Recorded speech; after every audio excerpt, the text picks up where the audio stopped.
এই ভিডিওতে দেখাবো কিভাবে আজকে daily hamster computer daily checker কোডটা সমাধান করবেন। আর কি আজকের কোডটা হলো অ্যাটমিক। অ্যাটমিকের প্রথম অ্যালফাবেট এ তোলার জন্য আমাদের ডট আর একটা ড্যাশ দেওয়া লাগবে। তারপর আসছে দ্বিতীয় অ্যালফাবেট হলো টি। টি এর জন্য একটা ড্যাশ। তারপর হলো ও। ও এর জন্য তিনটা ড্যাশ।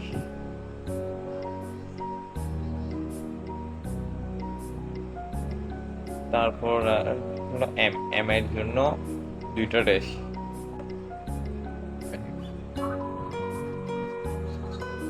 তারপর আছে আই। আই এর জন্য দুইটা ডট। তারপর আছে সি। সি এর জন্য একটা ড্যাশ একটা ডট। আবারও একটা ড্যাশ একটা ডট। ডট হয়ে গেছে। আজকের ডেলি চেকার কোড সমাধান পেয়ে গেছে 1 মিলিয়ন কয়েন। আপনারা সবাই ভিডিও দেখে করে ফেলুন।